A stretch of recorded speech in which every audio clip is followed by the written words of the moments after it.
Halo guys, Assalamualaikum warahmatullahi wabarakatuh. Kembali lagi bersama saya, Bobby Herian. Kali ini saya ingin mengomentari sebuah video dari Luis Prasetyo yang judul Ahmad Dhani Nista Agama. Kita langsung tonton videonya, habis itu akan kita komentari.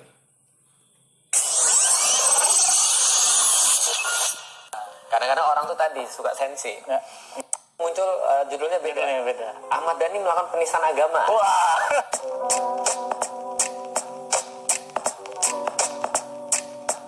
Assalamualaikum, selamat datang kembali di channel ini. Kali ini kita akan melanjutkan untuk membahas Ahmad Dhani, karena ada beberapa yang ia sampaikan menyangkut Alkitab. Jadi saya berhak dan wajib untuk meluruskan jika ada yang salah, dan saya wajib untuk memberi jempol kalau memang yang diajarkan itu sesuai dengan Alkitab. Oke, kita langsung aja nonton videonya dari Ahmad Dhani ini, guys. Justru Solomon itu anaknya Bathsheba itu. Menurut versi Bible. Solomon itu anaknya Bathsheba. Oke, di sini dikatakan bagaimana Dhani mengatakan bahwa Solomon adalah anak dari Bathsheba. Lalu dari sini dikatakan oleh Ustadz Felix Yao itu menurut versi Bible. Nah, statement ini sebenarnya mengindikasikan bahwa ada versi yang lain, guys. Karena memang ada dua versi ya yang berbeda gitu.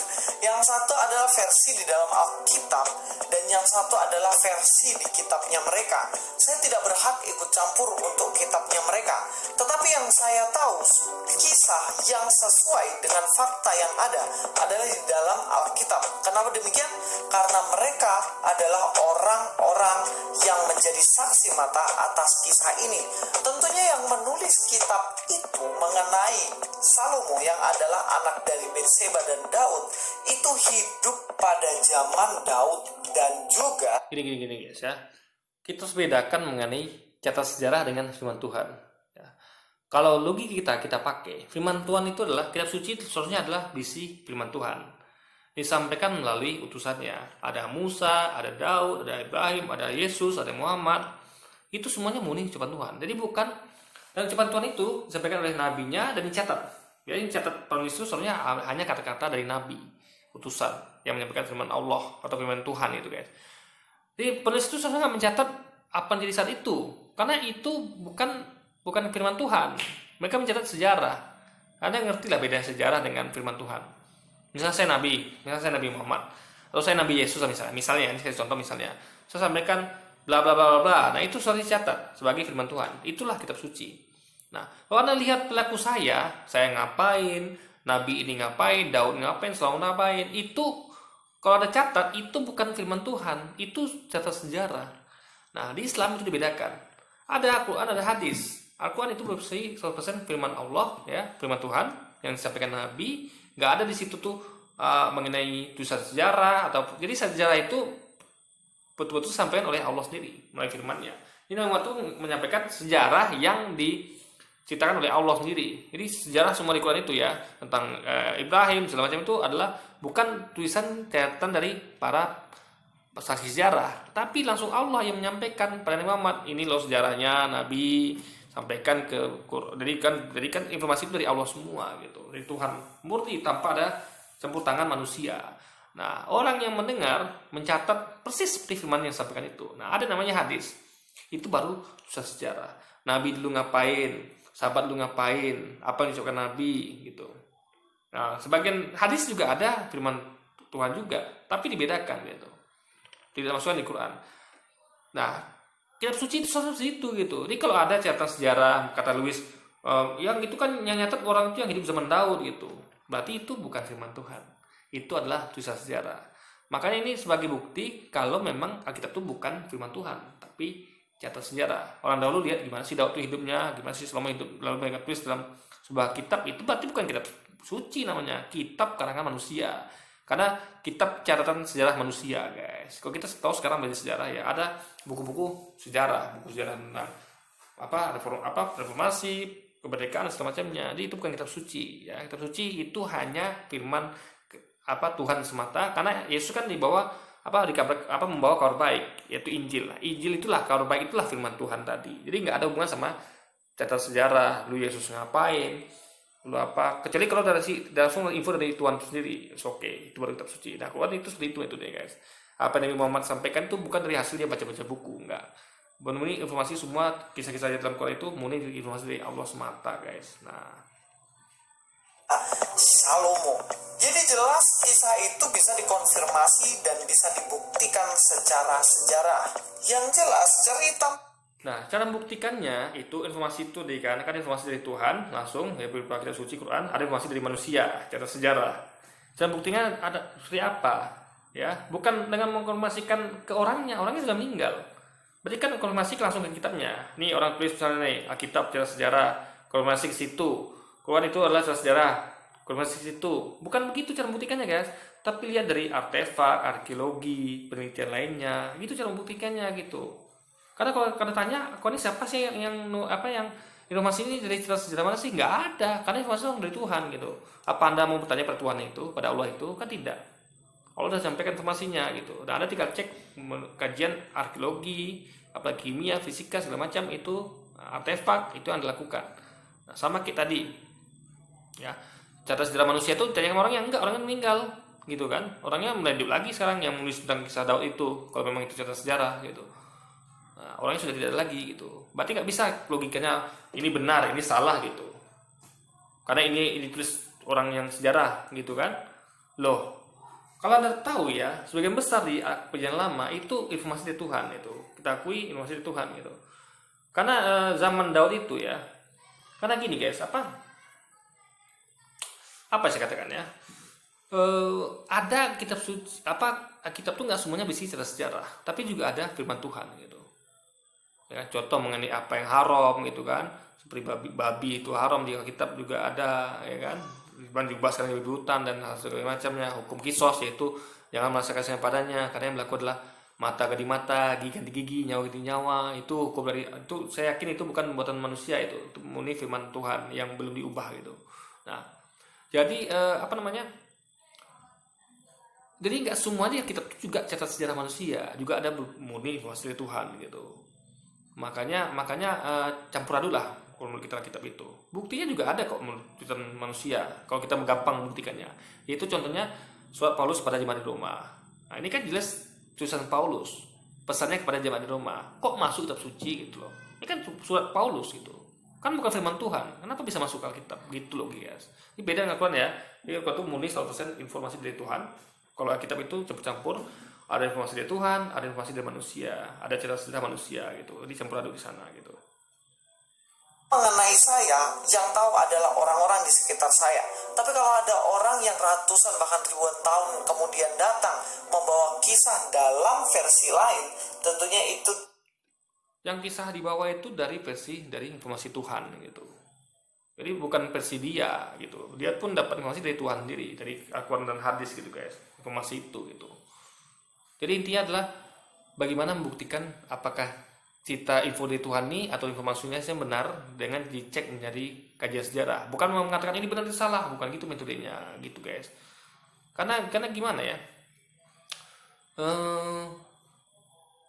Kita contohnya sederhana ya. Zaman reformasi, zaman kemarin jatuhnya Pak Harto, zaman Gestapo, itu banyak simpang siur. Ada mengatakan yang bersalah itu PKI, yang bersalah itu Soeharto, yang bersalah itu Soekarno katanya. Banyak yang mengatakan itu, ada yang salah itu CIA gitu.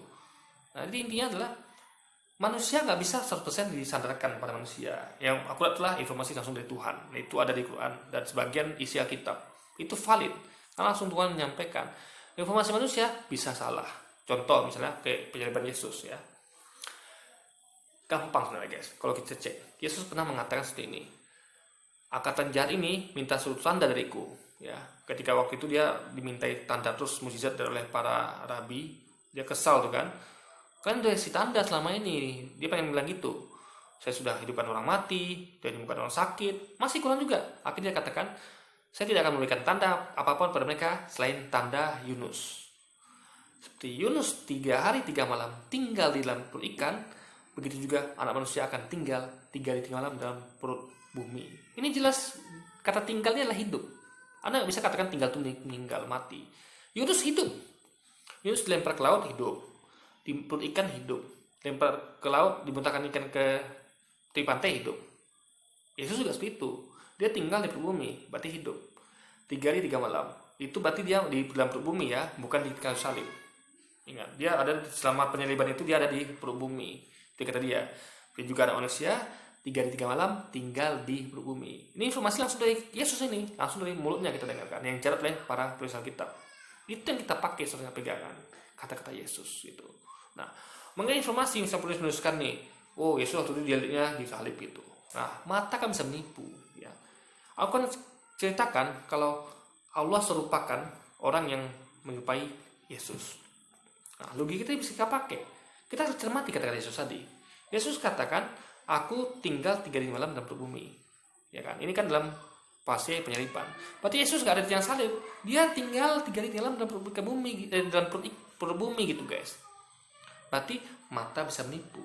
Berarti yang dilihat dalam tulis itu orang yang serupakan dengan Yesus. Karena Yesus ngomong sendiri, aku 3 hari 3 malam tinggal di perut bumi, bukan di kayu salib kata dia gitu guys. Nah, gitu logika kita pakai. Jadi ingat, mata penulis bisa menipu gitu. Dan Allah sampaikan informasi di Quran. Ya, kalau Allah merupakan seseorang seperti Yesus, ya seorang serupakan dengan Yesus itu, sehingga mata bisa menipu. Kita penulis melihat sekarang itu Yesus. Pas kalau kita lihat informasi dari Yesus, kita berpegang pada informasi dari Yesus.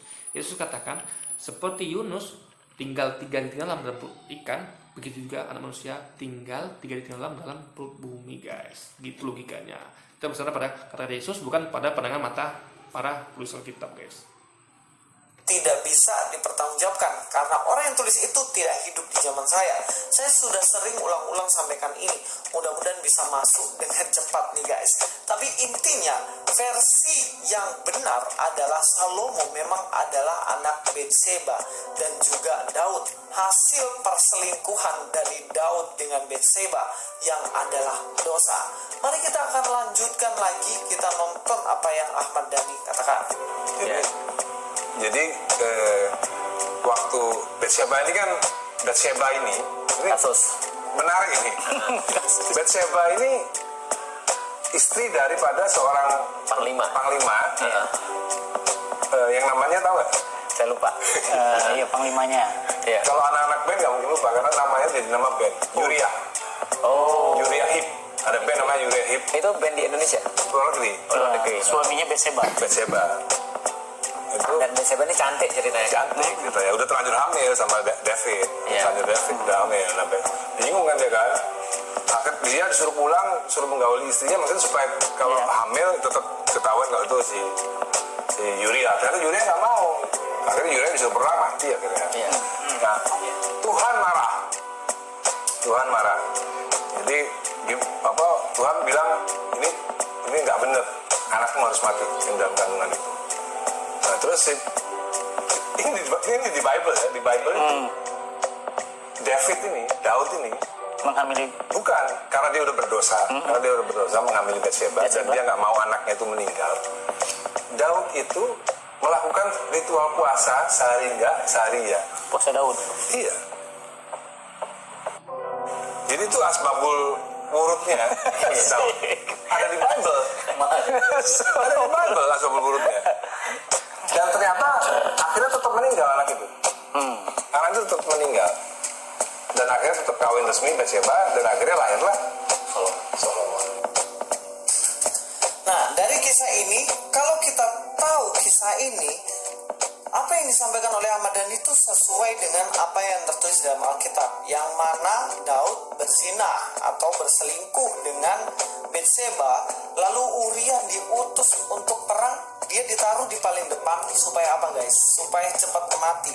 Dan pada akhirnya benar mati, dan akhirnya Daud mengambil Betseba jadi istrinya dan lahirlah nanti Salomo. Tapi sebelum Salomo ada satu anaknya lagi yang pada akhirnya mati, dan itu diketahui oleh Ahmad Dhani dengan benar.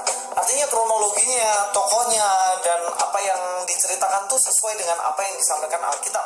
Dan yang bikin saya lucu nih guys, Ustadz Felix Yau gak ngerti cerita itu. Bahkan nama suami dari Betseba pun gak ngerti. Dia katakan lupa. Dan juga dia katakan itu versi Bible dan lain sebagainya. Dan ini menunjukkan bahwa dia tidak mengerti. Dulu ada yang bilang katanya tuh Ustadz Felix Yau ngerti tuh pinter banget. Tapi pada akhirnya dia pindah. Begini ya. mengerti beda dengan hafal ya, beda. Sekali lagi, Lewis juga pernah mengatakan ini ya, hafal nggak penting, penting mengerti. Nah itu berbeda. Nah kalau Quran itu penting dihafal ya, Alkitab nggak penting dihafal. Yang penting dia ketahui itu Alkitab itu adalah hukum-hukumnya. Ini logis apa tidak gitu, mengerti di situ, bukan harus menghafal seluruh kisah gitu. Dan Lewis pun itu dia tidak hafal, dia pasti mengecek apa yang disampaikan tadi di Alkitab dia. Oh ternyata benar nih kata Ramadan ini gitu. Nah, Ustaz Felixio juga manusia biasa. Dia tidak punya gengsi untuk menghafal kitab, apalagi sampai kisah-kisahnya. Yang cukup dipahami adalah hukum-hukumnya. Kita itu hukum puasa Daud, hukum apa lagi?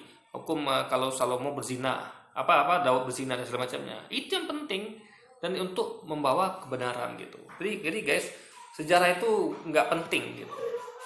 Sejarah dalam artian dalam menyikapi hukum, benar salah gitu kan. Jadi cukuplah kita tadi misalnya apa kata Yesus kesampaikan tadi kan. Yesus katakan seperti juga Yunus, tanda Yunus yang tinggal 3 hari 3 malam dalam perut ikan, juga manusia akan tinggal 3 hari 3 malam dalam perut bumi. Itu penting bagi saya. Itu penting menjelaskan kalau Yesus nggak mati salib. Tapi ketika ada disumpahkan dia di kayu salib, dia posisinya di mana? Di perut bumi 3 hari 3 malam. Itu fase itu melewati waktu penyaliban. Itu selesai, bagi saya cukup, saya tahu itu. Saya nggak perlu tahu kisah Betseba sampai dalam itu berapa anaknya, enggak, itu nggak penting guys. Nah itu cukup membuat saya yakin dengan agama saya dan nggak yakin dengan agama Kristen. Selesai, clear. Ini nggak perlu sampai harus tahu sampai sejarah segala macam. Dan faktanya juga dia lupa gitu, karena nggak mungkin gini, umat Islam aja banyak yang nggak hafal Quran, apalagi sampai hafal kitab. Dan faktanya Islam itu pun nggak hafal juga kitab kan, dia harus buka dulu itu. Ketika Ramadhani ngomong, dia cek nih, oh ternyata benar sampai Ramadhani gitu.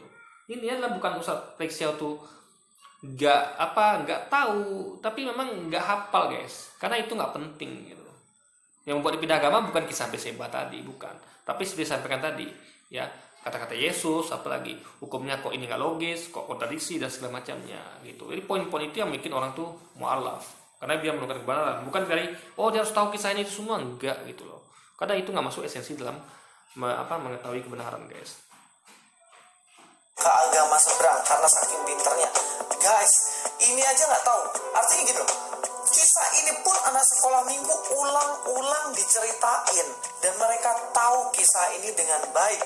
Nah kalau Ustaz Felixio aja nggak ngerti, pasti dia dari kecil nggak pernah ikut sekolah minggu, nggak belajar kisah itu, makanya dia nggak. Nah ini jelas menjudge seseorang gitu. Nah apakah lu tahu Ustaz Felixio ikut sekolah minggu apa tidak dahulu gitu kan? Apa dia punya bukti gitu guys? Ya gini. Saya sampaikan ya. Saya sendiri saya pernah berapa kali itu gini, kita tahu kan yang diajarkan tuh banyak gitu, nggak mungkin ingat semuanya gitu loh, apalagi sampai ke kisah-kisah berzina itu. Coba ada pikir anak sekolah minggu kok diajarin tentang berzina gitu, ini Daud berzina sama ini, kenapa coba? Perzinahan itu kan soalnya kan topik dewasa, ini bagi saya juga aneh gitu. Kenapa anak kecil ya, kan katanya sekolah minggu diajarkan, itu kan perzinahan Daud itu kan topik dewasa, berzina gitu, anak kecil mana ngerti berzina gitu. Nah ini menurut saya pertama dia agak aneh, kedua menurut saya ya, saya sering kali juga memperhatikan pelajaran sekolah minggu gitu, karena saya punya akses sana ya, dan artian saya memang kerja di tempat yang ada hubungan dengan itu gitu, sehingga saya pernah beberapa kali melihat apa yang mereka tonton gitu. Mereka menonton itu gitu kan, ada tontonan mereka film-film segala macam gitu kan, dan itu banyak mereka tonton guys. Ya mungkin mereka hafal semuanya gitu loh, ya kan? Nah, mungkin mereka hafal semuanya, ya. Yang dan buku-buku mereka tuh banyak juga kisah ini, kisah itu nggak mungkin mereka hafal semuanya gitu. Jadi wajar kalau lupa. Jadi lupa adalah sesuatu beda sama nggak tahu ya. Lupa sama nggak tahu beda. Ya, kalau dikatakan lupa ya lupa, nggak tahu ya nggak tahu gitu. Intinya adalah nggak, coba tanya sekolah minggu, ya. Yakin nggak semuanya ingat kisah itu? Misal kalau diajarkan yang kisah rancu ini ya, Daud berzina, masa sih anak kecil diajarkan berzina? Kalaupun saya diajarkan ingat nggak semuanya? Pasti ada yang lupa, ada yang ingat gitu guys. Jadi ini nggak bisa. Jadi Luis ini berpikiran terlalu dangkal gitu, sehingga dia logikanya dia nggak paham itu. Dia menganggap semua orang anak sekolah minggu harus tahu kisah ini gitu. Nggak bisa juga begitu. Ada yang ingat, apalagi Ustaz Felixio udah lama, udah di sekolah minggu itu udah berapa puluh tahun gitu, sejak dia belum sampai sekarang. Saya aja ya pelajaran SD saya lupa sekarang. Gitu. Saya lupa. Saya hanya bisa ingat kalau saya lihat lagi bukunya. Coba sekarang. Dulu pelajaran SD itu sejarah apa sih? Saya lupa sekarang. SD itu pahlawan-pahlawannya apa sih? Saya lupa gitu. Mungkin ketika saya buka lagi buku pelajaran SD ya, yang dulu saya pelajari, anggaplah selama minggu saya SD gitu terminnya, saya ingat lagi, oh ternyata pelajaran SD dulu kita belajar tentang Pangeran Diponegoro. Nah itu saya ingat tuh, itu saya ingat ya. Ada lagi yang lain saya nggak ingat tuh. Patimura, siapa lagi ya? Coba saya ingat ya. Diponegoro, Patimura, Cunadin, Cumetia. Nah cuma itu guys, yang lain saya lupa benar. Kan banyak kan pahlawan yang disebutkan di buku-buku SD gitu. Nah nggak semua bisa kita ingat gitu. Dan juga nggak penting tuh diingat juga gitu, karena itu kan nggak kepercayaan dari Ustadz Felix Xiao gitu. Nggak ada guna dia ingat itu. Kalau misalnya ada yang orang Kristen itu, alhamdulillah, karena memang itu untuk mereka. Ustadz Felix Xiao bukan agama itu lagi, itu nggak penting bagi dia gitu. Yang penting bagi dia adalah kisah dalam Al-Quran, karena dia meyakini tentunya, dan kita semua muslim meyakini kisah yang Allah sampaikan di Al-Quran itu adalah informasi yang benar langsung dari Allah sendiri. Itu yang perlu kita hafal harusnya. Makanya orang itu konsepnya adalah menghafal Quran, bukan menghafal kitab. Gitu. Itu harus paham ini ya, konsep ini harus paham logikanya. Ngerti. Jadi kalau dibandingkan Ahmad Dhani dan juga Felix Xiao, saya rasa lebih Ahmad Dhani masih mengerti Alkitab, dan kita tahu bahwa teks ataupun kisah yang disampaikan Gini, bisa dia Ahmad Dhani itu sering mengkaji kitab belakangan ini gitu, Felix Xiao tidak penting lagi gitu kan, karena dia khusus bagaimana, karena lihatlah bagaimana ya dakwah Felix Xiao itu kan kebanyakan sebenarnya tentang bagaimana Islam itu berjaya, bagaimana tentang kekhalifahan, tentang khilafah, tentang hukum-hukum Islam gitu. Ini beliau sibuk dia untuk menghabiskan waktunya untuk belajar, untuk mengkaji Islam itu sendiri, sehingga dia bisa memberikan kajian tentang itu. Nah, Ahmad Dhani, dia karena dia bukan seorang ulama, dia nggak ada konsen untuk menyampaikan dakwah, dia punya banyak waktu untuk belajar tentang Alkitab mungkin. Nah, atau jadi dia baru membuka, oh ternyata kisah ini ada, rupanya gini gitu. Ini sebenarnya adalah tergantung dari kayak saya lah. Kenapa saya masih ingat ayat tadi itu?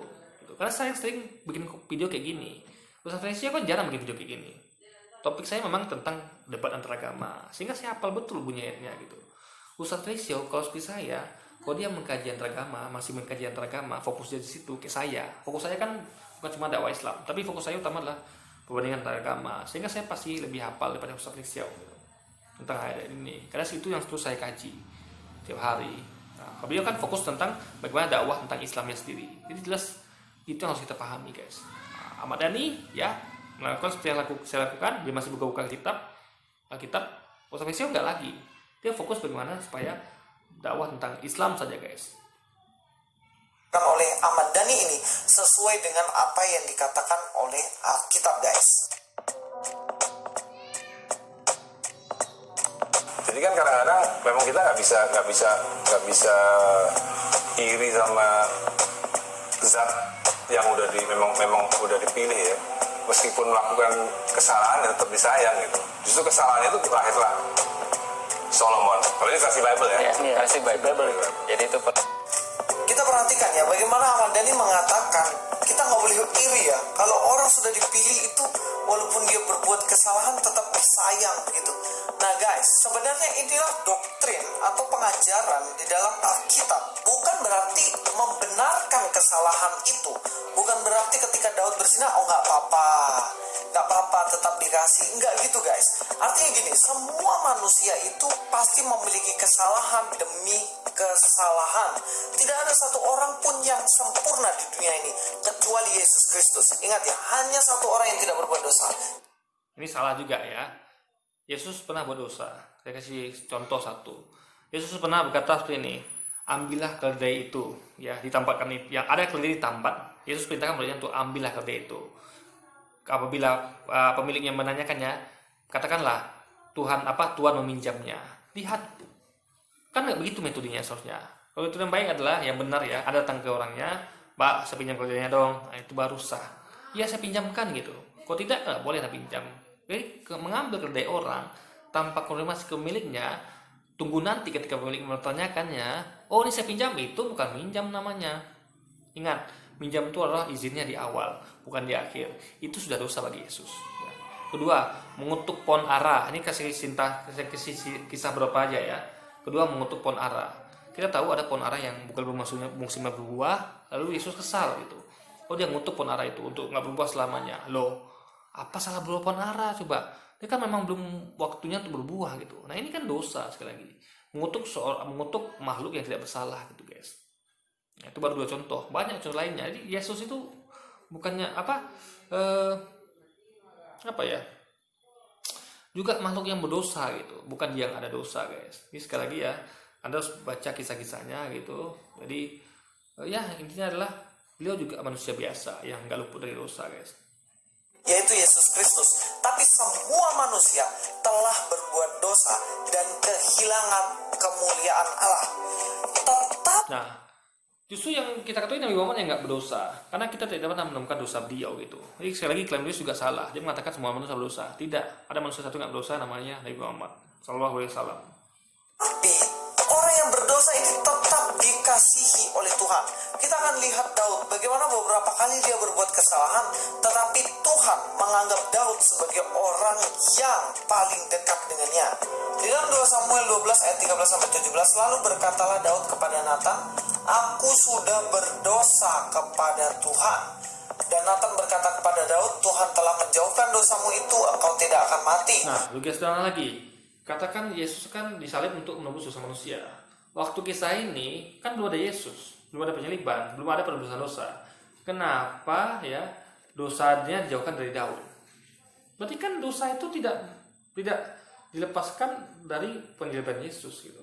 Karena Daud pasti tidak ketemu Yesus, dia pasti tidak percaya Yesus, karena dia belum ketemu, dan dia pasti tidak meyakini Yesus mati salib gitu. Dan kejadian itu belum ada, penebusan dosa belum ada.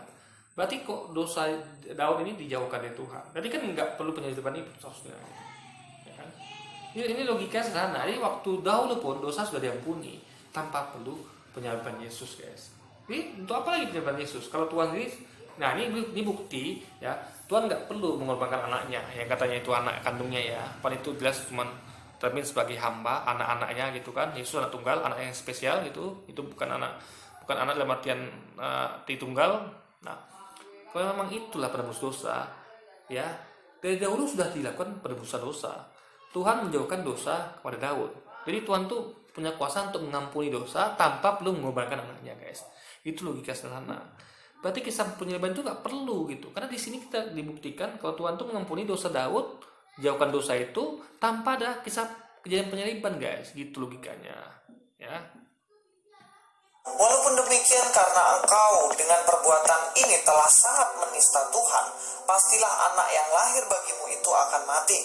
Jadi perhatikan bagaimana Daud sudah berdosa kepada Tuhan, dan Tuhan menghukum Daud. Hukumannya apa? Anak dari Daud nanti pasti akan mati. Lalu ayat 15, kemudian pergilah Nathan ke rumahnya, dan Tuhan menulahi anak yang dilahirkan bekas istri Uria bagi Daud, sehingga sakit, guys. Lalu Daud memohon kepada Allah, oleh karena anak itu ia berpuasa dengan tekun, dan apabila ia masuk dalam malaman itu ia berbaring di tanah. Maka datanglah kepadanya para tua-tua yang di rumahnya untuk meminta ia bangun dari lantai, tetapi ia tidak mau. Juga ia tidak makan bersama-sama dengan mereka. Apalagi dosa Daud, ada lagi yang tercatat di dalam 2 Samuel 24 ayat 10, guys. Dikatakan, tetapi berdebar-debarlah hati Daud setelah ia menghitung rakyat, guys. Lalu berkatalah Daud kepada Tuhan, aku telah sangat berdosa karena melakukan hal ini. Maka sekarang Tuhan, jauhkanlah kiranya kesalahan hambamu, sebab perbuatanku itu sangat bodoh. Nah, di sini dosa Daud adalah tidak percaya kepada Tuhan sebenarnya. Ketika Daud mau menyerang sesuatu, dia menghitung rakyatnya. Antara dua, yang mana Daud takut kalau rakyatnya dikit dia nanti kalah perang. Yang kedua, dia mau sombong karena ketika kekuatannya banyak dan dia pasti akan bisa menang melalui kekuatannya. Tetapi ini bentuk ketidakpercayaan Daud atau kesombongan Daud, bahkan karena tidak mau bergantung pada Tuhan. Daud lupa bahwa kemenangan demi kemenangan yang dimiliki oleh Daud adalah berasal dari Tuhan. Bayangin aja, Daud yang kecil imut-imut itu melawan Goliat yang gede banget, tapi Daud bisa menang, guys. Dan itu adalah berkat kekuatan dan pertolongan dari Tuhan. Jadi bukan karena kekuatan Daud. Dan di dalam kisah ini Daud berdosa karena mengabaikan kepercayaan. Ya, tapi ini logika yang kita pakai pada Yesus gitu. Ya, kalau pakai logika juga ya. Kenapa ini kan Daud ini kan manusia, tapi diberikan kekuatan oleh Tuhan. Masa Yesus nggak punya kekuatan itu? Kan dia Tuhan itu. Sehingga dia bisa kalah sama manusia. Gitu kalau. Karena dengan teman kisah kan mati salib gitu, guys. Ini bagi saya nggak masuk akal. Kok Tuhan itu bisa kalah sama manusia? Kan kalau meskipun dia bukan, mungkin dia tuh dalam bentuk manusia, tapi kan dia diberikan kekuatan dari Tuhan itu guys. Daud aja bisa menang lawan Goliat, masa Yesus nggak bisa menang melawan para penyergapnya dan para penyalibnya gitu guys, ya kan? Dan kalau dikatakan itu termenyan untuk memang tujuan untuk mengampuni dosa manusia, kenapa Daud tadi diampuni dosanya? Padahal Tuhan udah bisa melakukan itu di masa lampau gitu. Masa Daud tuh Tuhan sudah melakukan itu, mengampuni dosa Daud. Kenapa dia tidak bisa mengampuni itu? Kenapa dia dikatakan harus melakukan penyaliban Yesus itu untuk mengampuni dosa? Padahal dia dengan gampang melakukan itu sebelumnya guys. Itu logikanya. Jadi ada dua yang nggak masuk akal di sini, yang harus dijawab oleh Luis tentunya. Kepada Tuhan. Teman-teman bisa lihat beberapa lagi mungkin dosanya Daud dalam Alkitab, silahkan cek. Tetapi ingat, di balik kesalahan seseorang, Tuhan tetap mengasihi. Ketika Daud meminta ampun pada Tuhan, Tuhan tetap mengasihi Daud. Bahkan dikatakan Daud adalah salah satu. Intinya adalah minta ampun pada Tuhan, bukan penebusan dosa gitu loh guys. Sampai bahkan dalam Islam ini menjadi logis. Kalau Anda buat dosa, ya Anda minta ampun pada Tuhan. Bukan Anda tuh dengan cukup percaya Yesus lalu itu dosanya, enggak, kan minta ampun pada Tuhan gitu guys. Nah ini yang diterapkan Islam gitu. Jadi Anda tuh kalau Anda percaya pada Allah dan Rasulnya, Anda dosa tetap dosa, cuma Anda dijamin surga. Meskipun nanti kalau Anda banyak dosa, Anda akan dihukum neraka dulu. Ini logis gitu. Jadi kalau berbuat dosa, Anda tetap minta ampun. Kalau kisahnya tidak, dosa Anda kan ditebus Yesus. Ini bagi ini nggak masuk akalnya gitu. Padahal jadi Tuhan itu udah biasa mengampuni dosa di masa lalu, nggak perlu penyaliban Yesus gitu guys. Tokoh yang memiliki iman yang teguh di dalam Tuhan. Di dalam Ibrani 11 ayat 30-33, karena iman maka runtuhlah tembok-tembok Yeriko. Dan selanjutnya dikatakan ayat 32. Dan apakah lagi yang harus aku sebut, sebab aku akan kekurangan waktu apabila aku hendak menceritakan tentang Gideon, Barak, Simson, Yefta, Daud, dan Samuel dan para nabi yang karena iman telah menaklukkan kerajaan dan selanjutnya. Intinya mereka memiliki iman, makanya mereka dianggap sebagai tokoh-tokoh yang memiliki iman, sekalipun ada kesalahan-kesalahan yang mereka miliki guys. Bahkan dalam Kisah Para Rasul 13:22-23 katakan setelah Saul disingkirkan, Allah mengangkat Daud menjadi raja mereka. Tentang Daud, Allah telah menyatakan, aku telah mendapat Daud bin Isai, seseorang yang berkenan di hatiku. Dikatakan bagaimana Daud itu orang yang berkenan di hati Allah. Dan dikatakan bagaimana Daud adalah salah satu tokoh yang dekat dengan Tuhan. Dalam 1 Raja-Raja 11 ayat 12, hanya pada waktu hidupmu ini aku belum mau melakukannya oleh karena Daud. Intinya gitu loh, kerajaan Salomo akan hancur, tetapi belum dihancurkan ketika zaman Salomo. Kenapa tahu nggak? Karena Daud. Dikatakan di sini jelas loh guys, oleh karena Daud ayahmu, dari tangan anak mula aku akan mengoyakkannya. Dari tangan anak-anaknya Salomo, kerajaan itu akan hancur. Tetapi selama Salomo tidak hancur kerajaan itu, sekalipun Salomo berbuat dosa, karena Tuhan melihat Daud. Daud adalah orang yang dikasihi sekalipun banyak dosa yang ia telah lakukan. Dan itulah yang disampaikan oleh Ahmad Dhani. Dan Dhani mengerti ini. Sayangnya dia tidak percaya akan kekristenan. Guys, gini, pokok poin utama dalam Gini, mengerti sejarah bukan berarti kita harus percaya gitu guys. Poin yang percaya itu bukan pada itu. Tapi yang saya sampaikan tadi, kata-kata Yesus bertentangan dengan fakta gitu. Yesus bilang dia tinggal 3 hari di dalam bumi, kok dikatakan dia mati salib gitu. Ini kan bertentangan dengan Yesus. Jadi yang mau percaya itu bukan kisah-kisah tadi gitu. Jadi lu harus paham ini ya. Bukan berarti mengerti Alkitab itu dia percaya. Justru orang makin mengerti Alkitab makin dia nggak percaya. Kayak saya mengerti Alkitab. Saya tahu ayat-ayat yang begini begitu, babi itu haram gitu kan, ya bahwa Yesus disunat pada umur 8 hari. Tapi ketika saya mengerti Alkitab, justru membuat saya makin percaya pada Al-Quran. Saya tahu Alkitab ini makin yakin saya telah diubah karena ada banyak kontradiksi di dalamnya. Itu kenapa saya tahu, karena saya mengerti guys. Ini mengerti itu ada dua. Anda mengerti kalau ini Anda salah, ada ini kontradiksi, atau Anda mengerti hafal itu. Nah beda ya, mengerti dalam artian Anda sebenarnya dikatakan mengerti ya, ketika Anda tahu tadi itu kan sejarah, Anda mengerti sejarah, tapi nggak tahu kenapa ini kok ada, apakah ada kontradiksi dan sebagainya, kok Yesus ngomong A faktanya B gitu. Iya, kajian yang mengerti itu beda guys ya. Tahu sejarah dengan mengerti itu beda.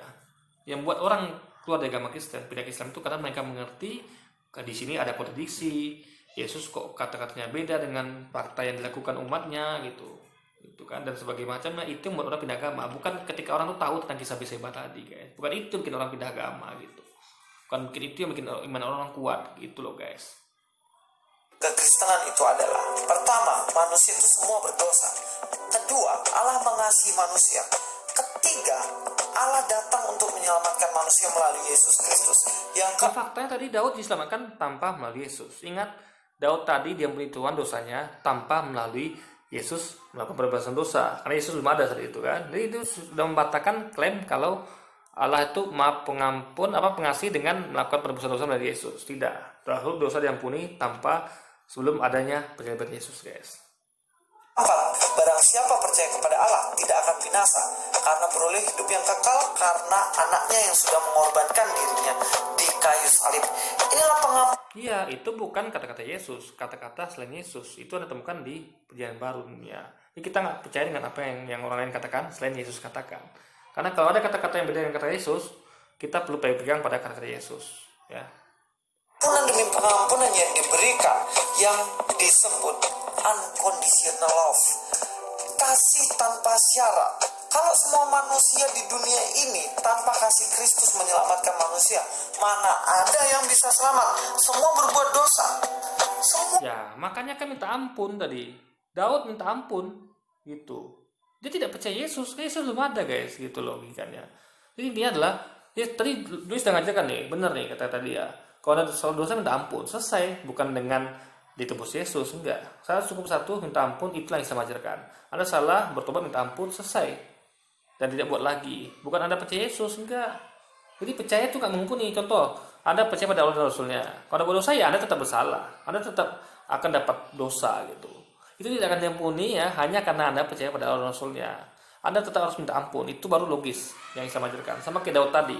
Dia percaya pada Tuhan Allah, dia percaya. Tapi dia ketika dia bersalah, dia harus minta ampun juga gitu. Nggak cukup dia percaya pada Tuhan tadi itu, lalu itu otomatis terampuni dosanya. Enggak. Jadi sekali lagi guys, Islam sudah mengajarkan logis. Masuk Islam, percaya Allah dan Rasulnya, itu tidak akan menyebabkan Anda suci dari dosa. Dosa Anda tetap harus tobat minta ampun gitu. Cuman percaya pada Allah dan Rasulnya itu adalah kunci surga ya. Tetap ada namanya pala dosa ya. Kalau Anda tidak percaya pada Allah dan Rasulnya Nabi Muhammad, Anda kekal di neraka ya, karena kunci percaya itu. Nah, perkara nanti Anda masuk surga atau masuk neraka dulu, itulah baru tergantung timbangan amal dan amal pahala dan dosa guys. Gitu loh logikanya. Orang berbuat dosa, oleh karenanya seperti yang Dani bilang, kita berbuat dosa, tapi Allah mengasihi kita. Bukan berarti kita terus-menerus berbuat dosa, tapi artinya kita harus melakukan sebaik mungkin untuk menghindari dosa. Kalaupun jatuh, percayalah, Yesus sang. Iya, gini sama kayak orang mengatakan gini, kamu jangan buat hutang, gitu kan? Karena hutang itu kan anggap dosa gitu kan. Yang punya hutang kenapa? Karena ada yang menebus hutang kamu nanti gitu. Karena masuk akal. Loh, kenapa saya dilarang berhutang? Toh nanti ada yang menebus hutang saya kok. Ini sama seperti itu guys. Kenapa saya dilarang buat dosa? Kan ada yang tebus dosa saya. Ini masuk akal. Beda kayak tadi ya. Kalau Anda mengutang misalnya kan, berhutang ya, Anda selalu minta ampun kepada orang yang dan yang mengutangi Anda dan mengatakan tidak akan minta utang lagi gitu. Itu logikanya seperti itu. Karena yang nembus itu tidak ada. Ada yang berutang ya Anda yang menanggung utang itu. Kalau ini kan tidak. Logikanya aneh. Anda dilarang berhutang, dilarang buat dosa, padahal udah ada yang nembus Anda gitu. Karena soalnya bebas berhutang sebanyak mungkin. Toh yang nembus ada. Beda dengan kepercayaan Islam ya. Anda tidak ada yang nembus ya. Anda buat hutang, Anda tanggung sendiri. Nah, jadi ketika Anda berhutang, berarti Anda berdosa, ya Anda minta ampun, tobat, jangan buat hutang lagi, selesai. Itu logikanya guys. Pengantara itu pasti akan menyelamatkan kita. Itu guys. Lalu dari pembahasan kita panjang lebar ini, apakah Ahmad Dhani menista agama seperti yang dikatakan oleh Ustadz Felix Yau? Zat yang udah di Solomon. Kalau ini versi Bible ya? Ya, versi Bible. Jadi itu perlu dijelaskan supaya nanti netizen tidak salah paham. Nah, Kadang-kadang orang tuh tadi suka sensi. Muncul judulnya beda. beda. Ahmad Dhani melakukan penistaan agama. Wah. Enggak nggak menista kan? Nggak menista kan kita bicara versi Bible. Iya, betul. Ini kita perhatikan, ketika itu Ustadz Felicio mengatakan, nanti muncul judul yang mengatakan bahwa Ahmad Dhani menista agama. Lalu Dhani langsung bilang, nggak bisa, karena saya menceritakan menurut versi Bible atau Alkitab. Nah guys, benar, Ahmad Dhani itu tidak menista agama, karena apa yang diceritakan menurut versi Alkitab. Sebenarnya menista agama itu yang bagaimana? Yang menceritakan Alkitab, tapi versinya nggak sesuai dengan apa yang diceritakan Alkitab. Contohnya adalah ketika ada ustadz-ustadz tertentu yang mengajarkan Alkitab tapi versinya sendiri. Contohnya juga seperti kemarin Ustadz Baikuni mengatakan bahwa yang ditusuk-tusuk itu Yudas. Terus Yudas mengucurkan darah diminum, bahwa orang yang minum darahnya Yesus itu nanti tidak akan masuk neraka. Nah itu bukan versi Alkitab guys. Nah, saya sampaikan ya. Ini kalau lu tidak paham, saya buat videonya. Yang sampaikan Ustadz Rahmat Baikuni itu kan versi Alkitab, tapi versi hadis ya. Jadi versi kajian Islam itu kan kajian untuk umat Islam. Dia tidak ngomong untuk kayak saya nih, saya ngomong untuk semuanya, bisa Islam bisa Kristen. Ustadz Rahmat Baikuni itu ngomong di depan audiens Islam. Dia bicara dalam versi Islam gitu. Dia tidak menyebut ini versi Bible gitu, ya kan? Juga kemarin yang mengenai dapat ini mengatakan tentang 99 isi Daud. Itu kan versi Bible yang itu. Yang tadi baru versi Bible yang kisah Batseba tadi gitu. Ini Louis salah nangkap apa yang dimaksud oleh Dhani yang 99 isi Daud itu bukan versi Bible ya. Jadi jangan dikatakan tentang Dhani mengatakan ini versi Bible lalu disaikan yang tadi juga, enggak. Kisah 99 isi Daud itu ada di hadis Nabi gitu guys. Sama juga ini bukan menyampaikan isi Bible, tapi versi dari hadis dan Quran gitu. Dari tafsir para ulama terdahulu. Jadi Louis salah tangkap di sini guys. Ya, dia katakan Ahmad Baikuni mengatakan versi Bible. Enggak. Itu kan versi Bible gitu. Kita aja paham kok. Yang nonton itu paham gitu. Terus pas itu yang gal paham, maka saya suruh bikin tag di video saya tuh terus itu sok pintar, sok tahu, gal paham, padahal dia nggak mengerti. Yang disampaikan Ahmad Dhani dia nggak paham, disampaikan Ustadz Rahmat Baikuni dia nggak paham, yang lain juga nggak paham dia gitu. Dia seharusnya belajar menyimak kata-kata orang gitu guys, agar dia paham tentunya. Dan itu jelas karangan dia, dan ini menunjukkan bahwa penistaan agama sebenarnya. Jadi harus dibedakan. Jadi bukan penistaan agama, Louis saja gagal paham gitu kan. Dua hal ini, ketika Anda bercerita Alkitab dalam versi Alkitab itu bukan penistaan.